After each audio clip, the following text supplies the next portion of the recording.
TP Tech 735 എന്ന YouTube ചാനലിലേക്ക് നിങ്ങൾക്ക് ഒരിക്കൽ കൂടി സ്വാഗതം. ഇന്ന് നിങ്ങൾക്ക് ഇവിടെ കാണിക്കാൻ പോകുന്നത് നമ്മുടെ കിച്ചണുകളിൽ ഉണ്ടാകുന്ന സിങ്ക് വാട്ടർ ടാപ്പ് കുറേ കാലം അധികം ഓവർ യൂസ് വരുന്നത് കൊണ്ട് അധിക സമയത്തും അത് ഇതുപോലെ വാട്ടർ ലീക്കായി പോകുന്ന ഒരു സിറ്റുവേഷൻ ഉണ്ടാകാറുണ്ട്. അതിന് എങ്ങനെയാണ് ഒരു പരിഹാരം എന്നതാണ് നിർദ്ദേശിക്കാൻ പോകുന്നത്. നമുക്കറിയാം, ഇതുപോലെ ഓൺ ചെയ്താലും ഓഫ് ചെയ്താലും ഒന്നുകിൽ തുള്ളികളായി വെള്ളം ഇങ്ങനെ ഉറ്റി വീഴുകയോ അതല്ല എന്നുണ്ടെങ്കിൽ അധികമായിട്ട് തന്നെ വെള്ളം ലീക്കായി പോയി നമ്മുടെ വാട്ടർ ടാങ്ക് കാലിയാവുകയൊക്കെ ചെയ്യുന്ന ഒരു സിറ്റുവേഷൻ ഉണ്ടാകാറുണ്ട്. അപ്പോൾ അത് എങ്ങനെയാണ് പരിഹരിക്കാമെന്ന് നോക്കാം. ആദ്യമായി നമുക്കിതിൻ്റെ മുമ്പിലുള്ള ഈ നോബൊന്ന് ഊരി മാറ്റിയെടുക്കാം. അത് കഴിഞ്ഞിട്ട് ഇതുപോലെ ഒരു സ്ക്രൂ ഡ്രൈവർ എടുത്തുകൊണ്ട് അതിനകത്തൊരു സ്ക്രൂ ഉണ്ടാവും, ഒരു ഫ്ലാറ്റ് സ്ക്രൂ ഉണ്ടാവും. ആ ഫ്ലാറ്റ് സ്ക്രൂ നമുക്ക് അയച്ചെടുക്കാം.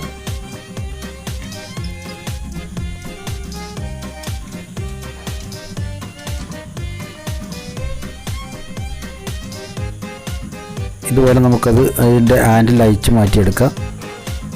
അത് കഴിഞ്ഞ് ഈ നോബും കൂടെ അയച്ചെടുത്ത് കഴിഞ്ഞതിന് ശേഷം ഇതിൻ്റെ ഈ സ്പിൻഡിൽ നമുക്ക് അയച്ച് മാറ്റാം.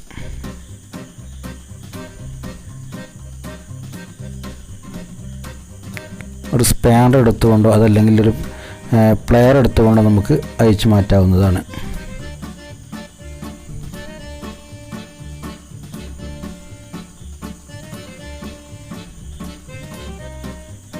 ഇതുപോലെ പുതിയ ഒരു സ്പിൻഡിൽ നമുക്ക് വാങ്ങി ഇതുപോലെ നമുക്ക് ഫിറ്റ് ചെയ്യാൻ സാധിക്കുന്നതാണ്. ഇതിന് പ്രത്യേകിച്ചൊരു പ്ലംബറിൻ്റെയോ അതല്ലെങ്കിൽ മറ്റാരുടെയെങ്കിലും സഹായം ഒന്നും ആവശ്യമില്ല. നമുക്ക് വീട്ടിലുള്ള വീട്ടമ്മമാരാണെങ്കിലും ആരാണെങ്കിലും നമുക്ക് സ്വന്തമായി തന്നെ ഇതുപോലെ ചെയ്യാൻ സാധിക്കുന്നതാണ്. ഒരു വാട്ടർ ടാപ്പ് എന്ന് പറയുമ്പോൾ അതിൻ്റെ പ്രധാന പാർട്സ് എന്ന് പറയുന്നത്, അല്ലെങ്കിൽ അതിൻ്റെ പ്രധാന ഭാഗം എന്ന് പറയുന്നത് ഈ സ്പിൻഡിൽ തന്നെയാണ്. ഈ സ്പിൻഡിലിനാണ് അധിക സമയത്തും കംപ്ലൈൻറ്റ് വരുന്നത്. ബാക്കിയുള്ള ഭാഗങ്ങളിലൊന്നും കംപ്ലൈൻറ്റ് വരാൻ സാധ്യതയില്ല. അതുകൊണ്ട് ഇത് കേട് വരുന്ന സമയത്ത് അധികം നമ്മൾ സാധാരണ ചെയ്യുന്നത് ആ ടാപ്പ് തന്നെ മൊത്തമായി മാറ്റുന്ന ഒരു അവസ്ഥ നമ്മൾ കാണാറുണ്ട്. അതിന് വലിയ തുക നമ്മൾ ചിലവഴിക്കേണ്ടതായിട്ട് വരും. നേരെ മറിച്ച് ഇങ്ങനെ ചെയ്യുകയാണെങ്കിൽ ഇതിന് 100 രൂപക്ക് താഴെ മാത്രമാണ് ഇതിന് നല്ല ഒറിജിനൽ സാധനത്തിന് തന്നെ നമുക്ക് വില വരുന്നത്. 100 രൂപയിൽ താഴെ മാത്രമേ നമുക്ക് വില വരുന്നുള്ളൂ. ഇത് ഫിറ്റ് ചെയ്ത് കഴിഞ്ഞതിന് ശേഷം നമുക്കിതുപോലെ പഴയതുപോലെ തന്നെ അതിൻ്റെ ഹാൻഡിൽ വെക്കുകയും അതുപോലെ ആ സ്ക്രൂ ടൈറ്റ് ചെയ്ത് കൊടുക്കുകയും ചെയ്യുക. അത് കഴിഞ്ഞ് അതിൻ്റെ നോബും കൂടെ ഫിറ്റ് ചെയ്താൽ നമുക്ക് വാട്ടർ ഒരു ലീക്കേജും ഇല്ലാതെ തന്നെ നമുക്ക് ഉപയോഗിക്കാൻ സാധിക്കുന്നതാണ്.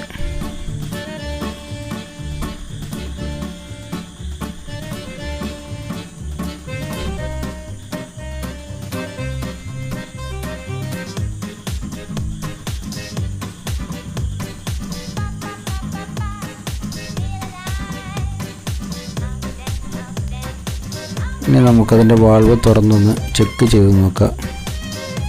നമുക്കറിയാം, വെള്ളം സുന്ദരമായിട്ട് വരുന്നതായിട്ട് നമുക്ക് കാണാൻ സാധിക്കും. ഇനി ഒന്ന് ക്ലോസ് ചെയ്ത് നോക്കാം. കുറച്ച് നേരം വെയിറ്റ് ചെയ്തു.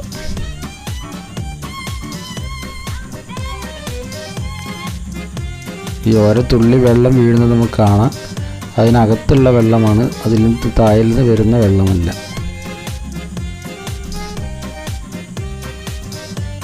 ഇപ്പോൾ നമ്മുടെ ടാപ്പ് വളരെ ഭംഗിയായിട്ടുണ്ട്. ഒരു തുള്ളി വെള്ളം പോലും ഇതിനകത്ത് നിന്ന് പാഴായി പോകാതെ നമുക്ക് ചെയ്യാൻ സാധിക്കുന്നതാണ്. ഈ വീഡിയോ നിങ്ങളുടെ ജീവിതത്തിൽ എപ്പോഴെങ്കിലും നിങ്ങൾക്ക് ഉപകാരപ്പെടുന്നുവെങ്കിൽ അല്ലെങ്കിൽ ഉപകാരപ്പെടാൻ സാധ്യത ഉണ്ടെങ്കിൽ തീർച്ചയായും എൻ്റെ ചാനൽ സബ്സ്ക്രൈബ് ചെയ്ത് മറ്റുള്ളവരിലേക്ക് ഷെയർ ചെയ്യാൻ മറക്കരുത്.